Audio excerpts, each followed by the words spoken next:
اس حوالے سے کہ معراج کا جو سفر ہے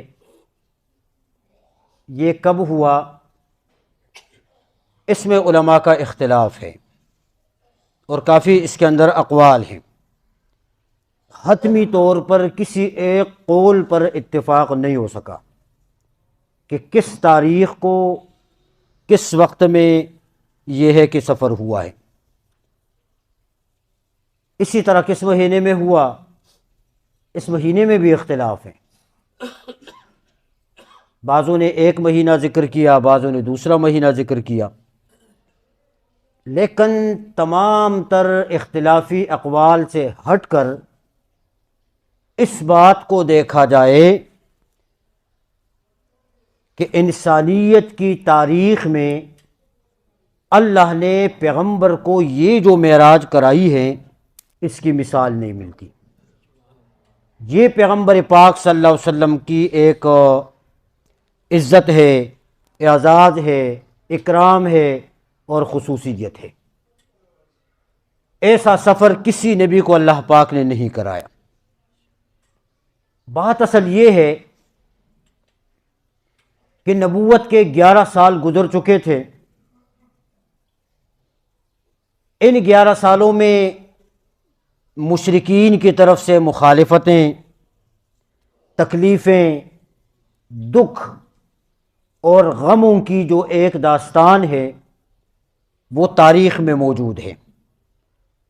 کس کس طریقے سے آپ صلی اللہ علیہ وسلم کو مشرکین نے تکالیف دی، کتنی اذیتوں سے آپ صلی اللہ علیہ وسلم گزرے، ظلم اور ستم کی منزلیں طے کر کے آپ صلی اللہ علیہ وسلم اپنا سفر جاری کیے ہوئے تھے، اور کس کس تکلیف اور کس کس مصیبت کا ذکر کیا جائے۔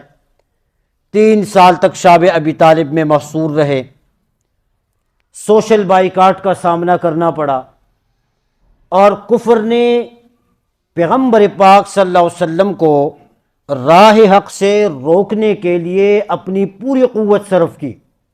ہر طریقے سے انہوں نے اپنی قوت کے سارے حربے استعمال کیے کہ بھی کسی طریقے سے یہ جو راہ حق کی آواز حق ہے یہ آواز دب جائے، یہ آواز کمزور ہو جائے، یہ آواز ختم ہو جائے۔ لیکن خدا کی حکمت تھی، اللہ کے فیصلوں کا کسی کو علم نہیں ہوتا۔ مخالفین پیغمبر پاک صلی اللہ علیہ وسلم کو پستیوں میں دھکیلنا چاہتے تھے، لیکن اللہ اپنے پیغمبروں کو بلندیوں پر لے کے جانا چاہتے تھے۔ اللہ نے جو فیصلہ کیا تھا اس کا مقابلہ مشرکین، کافر، دشمن، مخالف، اللہ کے فیصلے کا مقابلہ کون کر سکتا ہے؟ اس لیے وہ اپنے سارے حربے استعمال کر کے پیغمبر پاک صلی اللہ علیہ وسلم کو اللہ پاک نے جو عزت عطا فرمائی وہ عروج اور بلندیوں پر اللہ پاک اپنے پیغمبر کو لے کر گئے۔ معراج کا جو سفر ہے یہ 2 مرحلوں میں ہوا۔ پہلا جو مرحلہ ہے وہ مسجد حرام سے بیت المقدس تک ہے، اور دوسرا مرحلہ بیت المقدس سے سدرۃ المنتہا اور عرش معلیٰ تک ہے۔ یہ 2 مرحلے ہیں۔ اب پہلا جو مرحلہ ہے، پیغمبر پاک صلی اللہ علیہ وسلم حضرت ام ہانی کے گھر آرام فرما تھے۔ جبریل امین تشریف لے کر آئے فرشتوں سمیت، ام ہانی کے گھر کی چھت کو شق کیا، تشریف لے کر آئے اور آپ صلی اللہ علیہ وسلم کو وہاں سے اٹھایا۔ پھر آپ حتیم کعبہ تشریف لے کر گئے، جو زمزم کا کنواں ہے اس کے قریب میں آپ کو لے جایا گیا، اور آپ صلی اللہ علیہ وسلم کے سینہ مبارک کو جبریل امین نے کیا کیا؟ شق کیا، اور جنت کا ایک تھال اور تشت وہ پاس تھا، اس میں دل کو نکال کر اس تشت میں رکھا، اور زمزم کے پانی سے پیغمبر پاک کے قلب مبارک کو دھویا، ایمان اور حکمت اس میں بھر کر پھر اپنی اصلی حالت پر اسے رکھ دیا۔ حضرت انس بن مالک رضی اللہ تعالیٰ فرماتے ہیں، یہ بعض لوگ کہتے ہیں کہ معراج کا جو سفر ہے یہ جسمانی طور پر نہیں ہوا تھا، یہ روحانی طور پر ہوا تھا، جو منکرین معراج ہیں۔ لیکن یہ بات غلط ہے، معراج کا سفر خواب کی حالت میں نہیں ہوا تھا، معراج کا جو سفر ہے یہ بیداری کے عالم میں ہوا تھا۔ حضرت انس بن مالک رضی اللہ تعالیٰ عنہ فرماتے ہیں کہ فَكُنْتُ أَرَى أَثَرُ الْمِخْيَةِ فِي صَدْرِهِ، کہ پیغمبر پاک صلی اللہ علیہ وسلم کے سینے مبارک میں ٹانکوں کے جو اثرات اور نشانات تھے یہ میں نے اپنی آنکھوں سے دیکھے تھے۔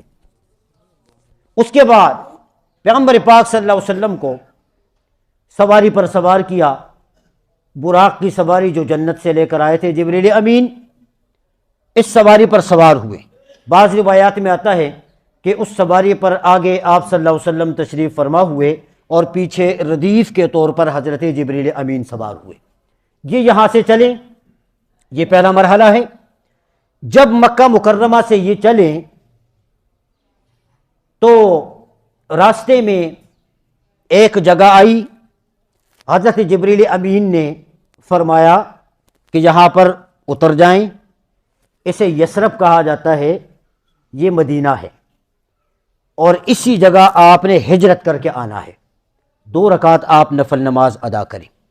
یہ پہلا سٹے ہے پیغمبر پاک صلی اللہ علیہ وسلم کا۔ یہاں سے پھر چل پڑے۔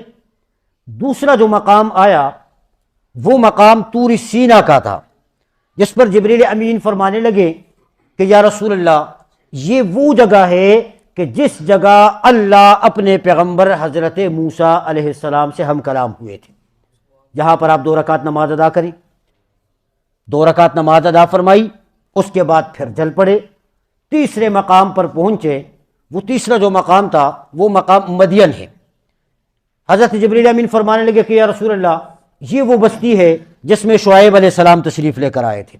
2 رکعت نماز پڑھی، اس کے بعد آگے چلے۔ چوتھے مقام پر پہنچے۔ چوتھا جو مقام تھا وہ بیت اللحم کا تھا۔ آپ نے قیام فرمایا، سٹے کیا، اور اس کے بعد آگے اسی طریقے سے پھر چل پڑے۔ بیت المقدس تک آپ صلی اللہ علیہ وسلم پہنچ گئے۔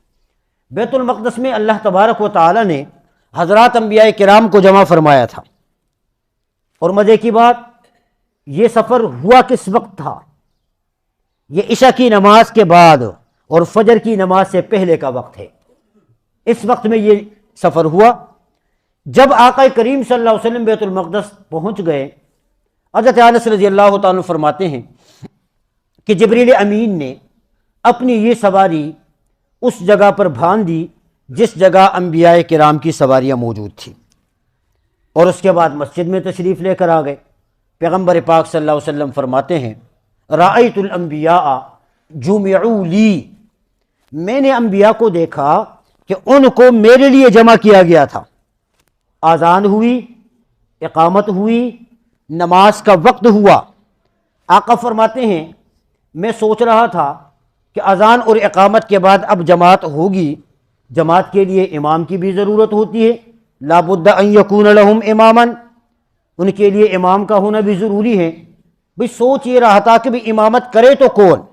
اتنے میں جبریل امین نے ہاتھ پکڑا اور پکڑ کر مصلی کے اوپر آپ صلی اللہ علیہ وسلم کو لے کر آ گئے۔ پیغمبر نے فرمایا فَأَمَمْتُ لَهُمْ، میں نے انبیاء کرام کی جماعت کی امامت کروائی۔ اسی لیے پیغمبر کو امام الانبیاء کہا جاتا ہے۔ اب نماز ادا ہوئی۔ نماز ادا کرنے کے بعد پیغمبر پاک صلی اللہ علیہ وسلم نے حضرات انبیاء کرام سے ان کے مشن کے بارے میں پوچھا، تو سب نے متفقہ طور پر فرمایا بعثنا للتوحید، کہ اللہ نے ہم سب کو اپنی توحید کے لیے بھیجا ہے۔ اس کے بعد ثم رفعت الی سدرۃ المنتہی، اب یہاں سے دوسرا مرحلہ سفر کا شروع ہو جاتا ہے۔ پیغمبر پاک صلی اللہ علیہ وسلم اب یہاں سے دوسرے مرحلے کی طرف تشریف لے کے جا رہے ہیں۔ پہلے آسمان تک پہنچ گئے۔ پہلے آسمان میں حضرت آدم علیہ السلام سے ملاقات ہوئی۔ دوسرے آسمان تک پہنچ گئے، وہاں حضرت عیسیٰ اور حضرت یحییٰ علیہ السلام سے ملاقات ہوئی۔ تیسرے آسمان تک پہنچے، وہاں حضرت یوسف علیہ السلام سے ملاقات ہوئی۔ چوتھے آسمان پر حضرت ادریس علیہ السلام سے ملاقات ہوئی۔ پانچویں آسمان پر حضرت ہارون علیہ السلام سے ملاقات ہوئی۔ چھٹے آسمان پر حضرت موسیٰ علیہ السلام سے ملاقات ہوئی، اور ساتویں آسمان پر حضرت ابراہیم علیہ السلام سے ملاقات ہوئی۔ یہ ملاقاتیں آپ صلی اللہ علیہ وسلم نے کر لی انبیاء کرام سے۔ اس کے بعد پیغمبر پاک صلی اللہ علیہ وسلم جب ان ملاقاتوں سے فارغ ہوئے تو اب آپ صلی اللہ علیہ وسلم سدرۃ المنتہا تک تشریف لے کر گئے ہیں، ساتھ میں جبریل امین موجود ہے۔ یہ سدرۃ المنتہا یہ کیا ہے؟ سدرہ کہتے ہیں بیری کو، بیری کا درخت، بیری، اور منتہا کا معنی انتہا ہوتا ہے، کسی چیز کی انتہا، ختم۔ اس کو سدرۃ المنتہا اس لیے کہتے ہیں کہ نیچے فرشتے جو اعمال لے کر جاتے ہیں وہ اسی جگہ تک پہنچ جاتے ہیں، یہ ان کے لیے انتہا ہے، اس جگہ سے آگے وہ نہیں بڑھ سکتے۔ اس کے بعد پھر اوپر والے فرشتے ان اعمال کو لینے کے لیے آتے ہیں، تو اوپر والے فرشتوں کے لیے یہ انتہا اس اعتبار سے ہے کہ وہ نیچے نہیں آتے۔ سمجھ گئے آپ؟ یہ سدرۃ المنتہا۔ اس کے بعد پیغمبر پاک صلی اللہ علیہ وسلم جس جگہ تشریف لے کر گئے اس کا نام تصریف الاقلام ہے، جس جگہ یہ تقدیریں لکھی جاتی ہے، قلم جو چلتا ہے، اس قلم کے چلنے کی آوازیں سنی، اور اس کے بعد ثم رفعت الی سدرۃ المنتہا، پھر آپ صلی اللہ علیہ وسلم اس جگہ سے اوپر کی طرف لے کر گئے، یعنی اوپر پھر عرش کی طرف لے کر گئے۔ جبریل امین سدرۃ المنتہا تک، اس کے بعد جبریل امین اوپر تک نہیں گئے۔ اوپر پھر جب عرش کی طرف آپ صلی اللہ علیہ وسلم تشریف لے کر گئے، پھر اللہ پاک سے آپ کی ملاقات ہوئی، اور اس ملاقات میں کیا گفتگو ہوئی، اس ملاقات میں کیا باتیں ہوئیں، میان عاشق معشوق و رمزیست، کرامن کاتبی را ہم خبر نیست۔ وہ عاشق اور معشوق کے درمیان راز اور نیاز کی باتیں تھی، اس کو کرامن کاتبین کو بھی اس کا علم نہیں تھا۔ اور اس کے بعد پھر آپ صلی اللہ علیہ وسلم واپس تشریف لے کر آئے۔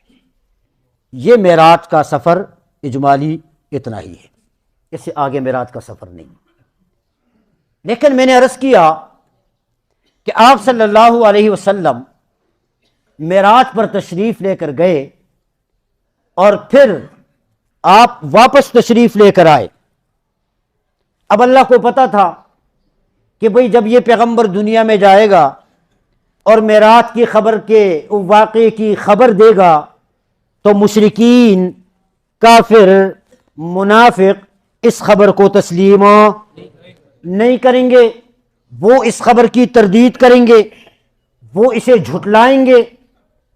تو 15ویں پارے کی شروع کی آیت سے اللہ پاک نے اسے شروع کیا، لیکن اس سے پہلی جو آیت ہے، جو 14ویں پارے کی آخری آیت، کیونکہ قرآن کریم کا ایک اعجاز ہے کہ ہر ایک آیت کا دوسری آیت کے ساتھ ایک ربط ہوتا ہے، ایک تعلق ہوتا ہے، اس لیے قرآن بے ربط کتاب نہیں ہے، قرآن بے جوڑ کتاب نہیں ہے، آپس میں جوڑ ہے۔ اور وہ اس اعتبار سے اللہ تبارک و تعالی نے فرمایا وَاصْبِرْ وَمَا صَبْرُكَ إِلَّا بِاللَّهِ وَلَا تَكُ فِي ضَيْقٍ مِّمَّا يَمْكُرُونَ، کہ اے پیغمبر آپ صبر کیجئے، اور آپ کا صبر کرنا یہ اللہ کی توفیق سے ہے۔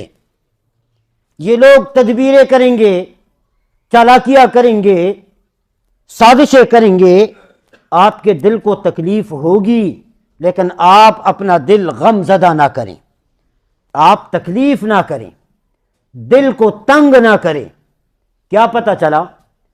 پتہ یہ چلا کہ آپ صلی اللہ علیہ وسلم مخالفین کی مخالفتوں سے، سازشیوں کی سازشوں سے، مکاروں کی مکاریوں سے، دشمنوں کی دشمنیوں سے آپ کا دل غمگین ہو گیا تھا، آپ مغموم تھے۔ تو اللہ تبارک و تعالی نے پیغمبر پاک صلی اللہ علیہ وسلم کے اس غم کو، اس تکلیف کو، اس دکھ کو اور اس درد کو کس انداز سے بیان کیا ہے کہ دنیا کیا سوچے گی، کیسے گئے، کس وقت گئے، کہاں سے گئے، کہاں سے نہیں گئے۔ اللہ نے کہا یہ تمہارا کام نہیں ہے، یہ میرا کام ہے۔ اس لیے فرمایا سبحان الذی اسری بعبدہ لیلا من المسجد الحرام الی المسجد الاقصی، کہ مسجد حرام سے مسجد اقصی تک رات کے معمولی حصے میں اپنے بندے کو لے کر گئے۔